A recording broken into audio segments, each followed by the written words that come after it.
कभी कभी ऐसा होता है ना कि करियर को लेके हम इतना परेशान हो जाते हैं कि समझ ही नहीं आता कि भाई अगला कदम क्या होगा। सब कुछ धुंधला सा लगता है। आज हम इसी धुंध को हटाने के लिए एक बहुत ही प्यारी सी कहानी सुनेंगे। चलिए शुरू करते हैं। सोचिए, रात के 2 बजे हैं, चारों तरफ सन्नाटा, लेकिन आपके दिमाग में एक तूफान चल रहा है। यार, क्या होगा अगर अच्छी नौकरी नहीं मिली? क्या होगा अगर मैं सबसे पीछे रह गया? ये जो व्हाट इफ वाला शोर है ना, क्या ये आपको भी जगाए रखता है? हमारी आज की कहानी भी कुछ ऐसे ही अंदरूनी शोर से शुरू होती है। तो चलिए आपको मिलवाता हूं इस कहानी के हीरो ईशान से। तो ये है ईशान। उम्र 23 साल, अभी अभी कॉलेज से निकला है।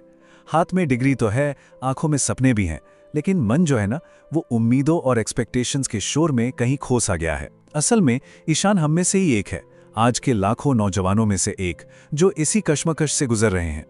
और यही वो आवाज है जो ईशान के मन में 24 घंटे गूंजती रहती है। सब आगे निकल रहे हैं।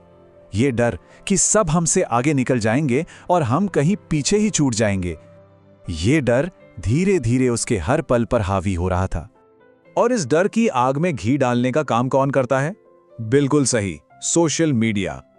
स्क्रीन पर अचानक दोस्त की पोस्ट चमकती है, प्रमोशन मिल गया, अब लंदन जा रहा हूं। और दूसरी तरफ ईशान है, जो अपनी ही चिंताओं और ओवरथिंकिंग के जाल में फंसा हुआ है। दूसरों की ये चमचमाती कहानियां हमारी अपनी असलियत पर कई बार बहुत भारी पड़ जाती हैं।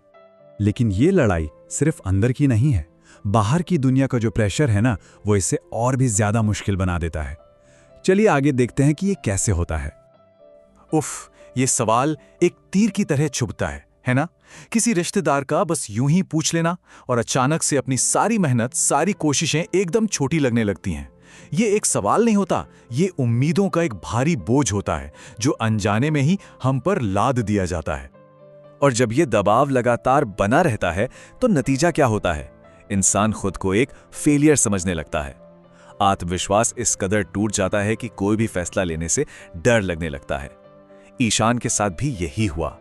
उसने दोस्तों से मिलना जुलना बंद कर दिया और वो धीरे धीरे, बिल्कुल अनजाने में, एक गहरी निराशा की तरफ बढ़ता जा रहा था। लेकिन कहते हैं ना कि जब अंधेरा बहुत घना हो जाता है, तभी रोशनी की एक छोटी सी किरण भी रास्ता दिखाने के लिए काफी होती है। ईशान की कहानी में भी एक ऐसा ही मोड़ आया, एक पार्क में एक माली के जरिए। तो एक दिन ईशान परेशान होकर ऐसे ही एक पार्क में जाकर बैठ गया। वहीं उसकी नजर एक 70 साल के माली पर पड़ी, जो बड़े ही सुकून और शांति से पौधों को पानी दे रहे थे। उनके चेहरे पर एक ऐसी शांति थी जिसकी ईशान को न जाने कब से तलाश थी। तो ईशान ने हिम्मत करके उनसे पूछ ही लिया, काका, आप इतने खुश और शांत कैसे रहते हैं? क्या आपको आने वाले कल का डर नहीं लगता? ये सवाल सिर्फ ईशान का नहीं था, ये सवाल हम सबके मन का है जो भविष्य की अनिश्चितता से डरते हैं। और माली ने जो जवाब दिया ना, वही इस पूरी कहानी का, इस पूरी बातचीत का दिल है। उन्होंने मुस्कुराकर कहा, बेटा, भविष्य एक कोहरे की तरह है। दूर तक देखने की कोशिश करोगे तो सिवाय धुंध के कुछ नहीं दिखेगा। तुम बस अपना अगला एक कदम देखो, बस अगला एक कदम, रास्ता अपने आप बनता चला जाएगा। सोचिए, कितनी गहरी और कितनी सच्ची बात है ये। माली की ये साधारण सी बात सुनने में भले ही सिंपल लगे, लेकिन ये बहुत ज्यादा शक्तिशाली है। तो सवाल ये है कि इस एक सीख को हम अपनी जिंदगी में कैसे उतार सकते हैं। चलिए इसे थोड़ा और समझते हैं। तो यहां 3 आसान से सिद्धांत हैं। पहला, पूरी सीढ़ी को एक साथ देखने की कोशिश मत कीजिए, बस अगले कदम पर ध्यान दीजिए। मतलब, मुझे एक बहुत बड़ी नौकरी चाहिए, ये सोचने के बजाय आज का टारगेट रखिए, मैं आज सिर्फ अपना बायोडेटा ठीक करूंगा, बस इतना ही। दूसरा, दूसरों से तुलना करना छोड़ दीजिए। ये याद रखिए कि हर किसी का सफर, हर किसी की टाइमलाइन अलग होती है। और तीसरा, प्रोसेस पर भरोसा रखिए, खुद पर यकीन रखिए कि आपने अब तक सब कुछ संभाला है तो आप आगे भी संभालेंगे। और उस दिन ईशान को यह बात समझ में आई कि असली समस्या भविष्य नहीं है, असली समस्या है भविष्य को काबू में करने की हमारी कोशिश। हम उस अनिश्चितता से लड़ रहे हैं जिसे कंट्रोल किया ही नहीं जा सकता। और बस यही हमारी सारी चिंता की असली जड़ है। तो फिर इसका हल क्या है?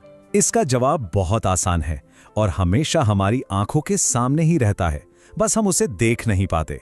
माली की कही ये आखिरी बात शायद सबसे जरूरी है। उन्होंने कहा, भविष्य की चिंता करना बिल्कुल ऐसा ही है जैसे तुम आज की खिली हुई धूप में छाता लेकर खड़े हो, इस डर से कि शायद कल बारिश हो जाए। इस चक्कर में हम आज की धूप का मजा लेना ही भूल जाते हैं। तो चलिए उस छाते को बंद करते हैं और आज मैं जीना शुरू करते हैं। सोचिए, आपका अगला छोटा कदम क्या है? शायद किसी पुराने दोस्त को फोन करना या किसी नए कोर्स के बारे में सिर्फ जानकारी इकट्ठा करना। बस उस एक कदम पर ध्यान दीजिए, क्योंकि कल कभी आता नहीं है और आज कभी हाथ से जाता नहीं। अगली बार जब भी भविष्य की धुंध डराए तो बस अपना अगला एक कदम याद रखिएगा।